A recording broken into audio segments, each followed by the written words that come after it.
CESC কে দায়ী করলেন, যদিও বিরোধী দলনেতা দায়ী করেছেন কলকাতা পুরসভা এবং কলকাতা পুলিশকে। তাদের বিরুদ্ধে এফআইআর করার কথাও বলেছেন সুব্রত। আপনি আলাদা মামলা করেছেন, তার প্রেক্ষাপটটা বলুন, আর মুখ্যমন্ত্রীর এই বক্তব্যের বিষয়ে আপনি কি বলবেন? দেখুন, মুখ্যমন্ত্রী কাউকে দায় চাপিয়েও বলুন বা দোষী হলেও বলে এড়িয়ে গেলে তো হবে না। জানতে চাই পুলিশের পক্ষ থেকে কি কোনো মামলা এখনো হয়েছে? সাইকেল নিয়ে মিছিল করে কলকাতায় আসলে সুমোটো করে তাদের বিরুদ্ধে মামলা হয়ে যাচ্ছে। আমার চাকরি চুরি হয়েছে, আমি প্রতিবাদ করতে কলকাতায় আসলে আমাকে স্টেশন থেকে তুলে নেওয়া হচ্ছে। আমি কিছু মানে জোরে একটু আমি অকাফ কেড়ে নিচ্ছে আমার, আমি একটা অবস্থান বিক্ষোভ করতে যাচ্ছি, সেখানে আমাকে তুলে জেলের মধ্যে রেখে দিচ্ছে। উকিলরা লড়াই করে 24 ঘন্টার পরে ছাড়ানোর চেষ্টা হচ্ছে। তাহলে এত বড় দুর্ঘটনা ঘটে গেল, এখনো পর্যন্ত পুলিশ মন্ত্রীর পক্ষ থেকে কি পুলিশে আইনি ব্যবস্থা আছে সেটা মুখ্যমন্ত্রী জানাক। আর কে কার দায় ঠেলাঠেলি করছে? তো গোয়েঙ্কা বাবু ভার্সে যেন ব্যানার্জি বাবুদের দায় ঠেলাঠেলি হচ্ছে। এদের দায় ঠেলাঠেলিতে আমরা সাধারণ নাগরিকরা মরবো। কলকাতায় আমার অফিস, কলকাতায় আমি বড় হয়েছে, আমি এখানে আলিয়া বিশ্ববিদ্যালয় থেকে মাস্টার্স করছি এখান থেকে। কলকাতার থেকে আমি ভলিবল ফেডারেশনে আমি আমার ভলিবল খেলাধুলা এখানে আমার। কলকাতার মানুষ গত 2 দিন ধরে যেভাবে সমস্যার সম্মুখীন হতে চলেছে, এটা থেকে তো পরিত্রাণ পেতে হবে। শুধুমাত্র দায় ধারাধারি করলে হবে না। তো আমি দেখতে পেলাম কি বেশ কিছু জায়গায় গ্যাপ আছে, যে ইলেকট্রিক শক লেগে যারা মারা গিয়েছে, এই দায়ভার তো নিতে হবে সরকারকে, প্রশাসনকে, এড়িয়ে যেতে পারে না। এবার কাদের দায়িত্ব আছে, তারা দায়িত্ব কাজ পালন করতে পারছে না, তাদের বিরুদ্ধে ব্যবস্থা গ্রহণ করুক। সেটাও দেখি কিছু হচ্ছে না, শুধু দায় ঠেলাঠেলি হচ্ছে আর মিডিয়াতে চর্চা হচ্ছে। সেজন্য আমি আমার মানবিকতার খাতিরের জায়গা থেকে এসে আমি আজকে পিআইএল করেছি যে এইগুলোর নাগরিককে পরিষেবা দেওয়া দরকার। আজকে জনজীবন বিপর্যস্ত হয়ে যাচ্ছে। আপনারা অনেকে ভিডিও দেখিয়েছেন, অনেক ছবি দেখিয়েছেন, কিভাবে মানুষ বাসে উঠে যাচ্ছে, ওই বৃষ্টির মধ্যে অফিসে যেতে হচ্ছে, না গেলে তার মাইনে কাটবে। ম্যাক্সিমাম বেসরকারি সেক্টরে হচ্ছে। তো এই যে সমস্যা হচ্ছে, নাগরিক জীবনাতে বিপর্যস্ত হয়ে উঠছে। তো নাগরিক সুরক্ষা বলে কিছুই নাই কলকাতা শহরে।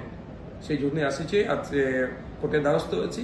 আশা করছি বিচারপতি ডাইরেকশন দেবে আগামী দিনে কলকাতা শহর সুস্থ থাকবে, কলকাতা শহর সচল থাকবে। আচ্ছা, মেয়র দাবি করেছিলেন মঙ্গলবার রাত 10টার মধ্যে জল নেমে যাবে, কিন্তু বাস্তবে এখনো কলকাতা শহরের অনেক অংশ জলমগ্ন। মেয়র সাহেব অনেক গল্প শোনান, কাজের কাজ কিছু হয় না। মেয়র সাহেবের কাজ হবে, যদি মেয়র সাহেব যদি দায়িত্ব দেয় আমাদেরকে বলুক, আমরা নিয়ে যাচ্ছি। যেগুলো যে কলকাতা শহরের এই নিকাশি ব্যবস্থাকে ধ্বংস করেছে, যেখানে সেগুলো বুলডোজার চালাবে, জিজ্ঞাসা করুন তো। বৈধ তো অবৈধ নয় সেগুলো। আপনার ড্রেনগুলো, ম্যানহোলগুলো যেগুলো আছে সেগুলো কি পরিষ্কার করবে? সাথে সাথে এই কলকাতা থেকে যে বৃষ্টির জলগুলো গিয়ে যেখানে পড়ছে, সেই খালে পড়ছে বলুন, বিলে পড়ছে বলুন, যেখানে সেই জায়গাগুলো তো দখল হয়ে গেছে। ইস্ট ক্যালকাটা ওয়েটল্যান্ড ম্যানেজমেন্ট অথরিটির আন্ডারে যে জায়গাগুলো আছে, যে ওয়েটল্যান্ডগুলো আছে, সেগুলো আজকে আছে জীবিত। কলকাতার ফুসফুস বলা হয় ওয়েটল্যান্ডকে। আমাদের ভাঙড় বিধানসভা একটা হেভি অংশ জুড়ে আছে, ক্যানিং পূর্ব বিধানসভার একটা হেভি অংশ জুড়ে আছে। সে জায়গাগুলো কোথায়? শাসক দলের ছত্রছায়া থেকে বাড়ি বানিয়েছে, প্রমোটিং করছে, ফলে এগুলো জায়গাগুলো কভারেজ হয়ে যাচ্ছে। ওয়েটল্যান্ডের একটা অন্যতম গুরুত্ব হচ্ছে যে দ্রুততার সাথে জলটাকে পানিটাকে শোধন করে নিতে পারে। সে ওয়েটল্যান্ডকে ধ্বংস করে দিচ্ছে। এখন মেয়র সাহেব টিভির সামনে বসে জ্ঞান দিচ্ছে। ওপেন চ্যালেঞ্জ আসুক তো, তর্ক বিতর্কে ডাকুক তো আমাদেরকে, সিভিল সোসাইটি আসবে। আমি অ্যাজ এ সিভিল সোসাইটির পক্ষ থেকে বলছি, আমি কোনো রাজনৈতিক দলের পক্ষ থেকে বলছি না। আসুক সামনে, আমাদের কথা বলবো আমরা, সিভিল সোসাইটির মানুষ, কলকাতার মানুষজন কথা বলবে, উত্তর দিতে পারবেন মেয়র সাহেব। যেখানে প্রশ্ন হচ্ছে, যেগুলো বলছে ওখানে প্রশ্ন করার জায়গা নাই। আপনারাই খুব বেশি, মানে মিডিয়া ছাড়া কোনো থার্ড কেউ কোশ্চেন করতে পারছে না। ওয়েটল্যান্ডগুলোকে ধ্বংস করে দিয়েছে। ওয়েটল্যান্ড যদি আজকে ঠিক থাকতো, কলকাতার যে জলাভূমিগুলো ছিল সেগুলো আছে কোথায়? 2011 থেকে 2025 কত পুকুরকে এরা, ডোবাকে এরা কলকাতা শহরেরকে ধ্বংস করে দিয়েছে। সেগুলো বুঝিয়ে এই প্রমোটারদেরকে দিয়ে অবৈধভাবে সেগুলোকে নির্মাণ করেছে। এগুলো জানেন না মেয়র সাহেব? এখন মানুষের কাছে ভালো শাস্তি চাইছে। 10টা মানুষের প্রাণ চলে গেল, শুধু মানুষ প্রাণ নয়। আরে কুমারটুলিতে অবস্থা দেখুন, যেখানে আজকে এই সময় তারা কোথায় যাবে? রাজ্য সরকারকে দায়িত্ব নিতে হবে, মিউনিসিপ্যাল কর্পোরেশনকে দায়িত্ব নিতে হবে, তার ক্ষতিপূরণের ব্যবস্থা করতে হবে। বই পড়াতে যান, সেখানে বইগুলোর কি অবস্থা হচ্ছে। ছোট ছোট আজকে শারদোৎসব আসতে চলেছে, মরশুম শুরু হয়ে গেছে, যে ফুটপাতে যারা বিক্রি করেন তাদের মাল যেখানে রাখে সেগুলো সব আজকে বৃষ্টির জল গিয়ে সেখানে সব নষ্ট হয়ে গিয়েছে। এই দায়ভার নিতে হবে। এই দায়ভার থেকে এড়িয়ে যাওয়ার জন্য এই ধরনের গল্প শোনাচ্ছেন। কালকে মুখ্যমন্ত্রী বলেছিলেন যে টিভিসি প্রসঙ্গ টেনেছিলেন এবং ফারাক্কার ড্রেজিং এর কথাও বলেছিলেন, যদিও শুভেন্দু অধিকারী বলছেন যে এর সঙ্গে কোনো সম্পর্কই নেই কলকাতার জল জমাট। আদিগঙ্গা কে বোঝালো? দেখুন, আমি নদী নালা বা এটা নিয়ে পড়াশোনা করে এক্সপার্ট হয়নি, তারপরেও আমি বলবো যে কিছু কিছু আমাদের যারা বিশেষজ্ঞ আছে তাদের সাথে কথা বলে দেখেছি, যদি ডিবিসি অপরিকল্পিতভাবে মনে হয় ব্যারেজ থেকে বা ব্যারেজ থেকে যদি বৃষ্টির জল বলুন বা ওই বিভিন্ন রাজ্যের পানি এসে ছেড়ে দিয়েছে, যদি এই ধরনের কোনো অভিযোগ আসে তার বিরুদ্ধে ব্যবস্থা গ্রহণ করছেন না কেন? একটা সময় শুনেছিলাম ম্যানমেড, তো ম্যানমেডকে ধ্বংস করতে হবে। তো সব সময় বললে হবে যে ওরা জল ছেড়ে দিচ্ছে, ওরা পানি ছেড়ে দিচ্ছে আর আমাদের এখানে ডুবে যাচ্ছে? এটা কতদিন চলবে? এই অসহায়দের মতো কথা কেন? আমি আমার কথা বলছি, অসহায়দের মতো কতদিন বাস শুনবে কথা? আর কিছু হলে 34 বছরের দায় চাপিয়ে এড়িয়ে যাওয়া হচ্ছে।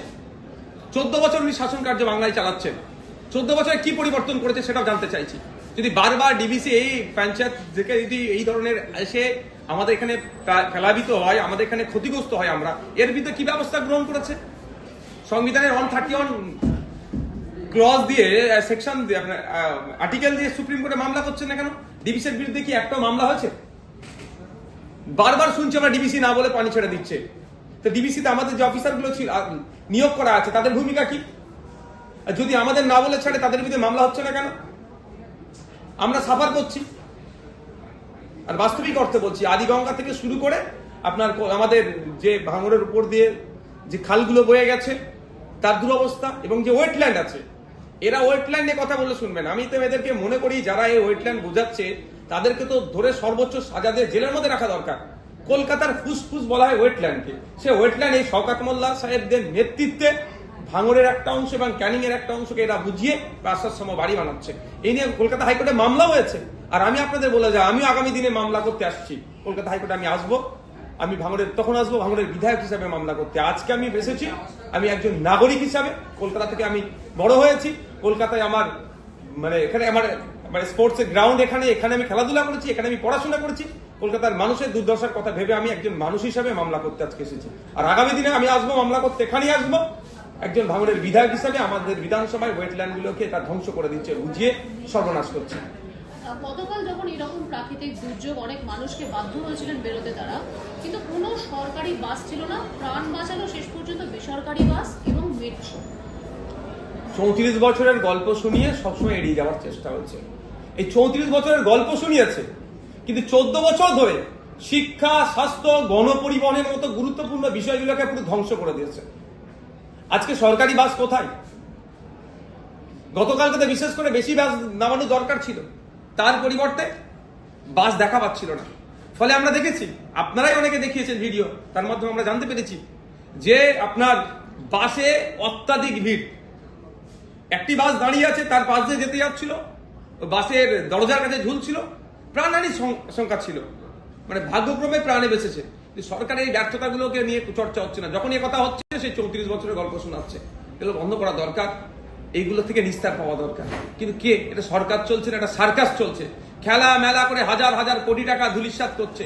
কিন্তু সরকারি বাস যদি বেশি বেশি করে নামায়, রাজস্ব আসবে, মানুষের সুবিধা হবে, সেটা এটা করছে না। আর একটা কথা, শুধু প্রাকৃতিক দুর্যোগ আমি বিশ্বাস করবো না এর কথায়। প্রাকৃতিক দুর্যোগের সাথে সাথে সরকারের দুর্যোগ করেছে, সরকারেরও ব্যর্থতা আছে। আমি একজন বাংলার নাগরিক হিসাবে আমার স্বাধীনচেতা আছে, আমার স্বাধীন চিন্তা ভাবনা থেকে দাঁড়িয়ে বলছি, যেমন প্রাকৃতিক দুর্যোগ হয়েছে, বৃষ্টি হয়েছে, তার সাথে সাথে সরকারের ব্যর্থতার জন্য গতকাল বা পরশুদিন রাত থেকে গতকাল পর্যন্ত আজকে পর্যন্ত যে সমস্যার সম্মুখীন হতে হচ্ছে নাগরিককে, এর দায় সরকার এড়িয়ে যেতে পারে না। আর একটা লাস্ট প্রশ্ন করবো, ফের পুলিশকে মারধর করা হয়েছে সিউড়িতে, মারা হলো, ঘুষি দিয়ে জামা ছিঁড়ে দেওয়া হয়েছে, মারধরের অভিযোগ টোটো চালকের বিরুদ্ধে। না, আমি পুলিশের উপর আক্রমণের আমি কোনোদিনই এটাকে আমি অ্যাকসেপ্ট করতে পারি না, এর আমি বিরোধিতা করব। তবে আমার একটা প্রশ্ন থেকে যাচ্ছে, এই মানুষ আইন আজকে হাতে তুলে নিচ্ছে কেন? পুলিশে যে সম্মান দিচ্ছে না কেন? তাহলে পুলিশ অংশের যারা আছে, পুলিশের মধ্যে যারা আছেন তাদেরকে বলবো একটু ভাববেন। নিরপেক্ষতা বজায় রেখে আপনারা কাজ করুন, যথাযথ আপনারা পুলিশিং করুন, আপনাদের যে দায়িত্ব আপনারা পালন করুন। নিশ্চিতভাবে বিগত দিনে মানুষ যেমন আপনাদেরকে সম্মান শ্রদ্ধা করেছে, আগামী দিনেও করবে। এটা থেকে পুলিশ তার যে নৈতিক যে দায়িত্ব বা কর্তব্য যেটা, সেটা বলে হয়তো কোনো জায়গায় তোলা তুলতে ব্যস্ত হয়ে যাচ্ছে। সব পুলিশ না, পুলিশের একটা অংশ। কোনো জায়গায় বিরোধীদেরকে আটকানোর জন্য তৎপরতা দেখাচ্ছে, কোনো জায়গায় শাসকের চাটুকারিতা করছে। ফলে পুলিশের প্রতি সাধারণ মানুষ বলুন বা অন্যদের মানে বিভিন্ন শ্রেণীর মানুষ এই আস্থা কমে যাচ্ছে, পুলিশের উপর আক্রমণ নেমে আসছে। আমি আবারও বলছি, পুলিশের উপরে আক্রমণকে কোনোভাবেই মেনে নেওয়া যায় না, এগুলো বরদাস্ত করা যায় না, এটা বন্ধ করতে হবে। আপনি কি সিএসসির কাছে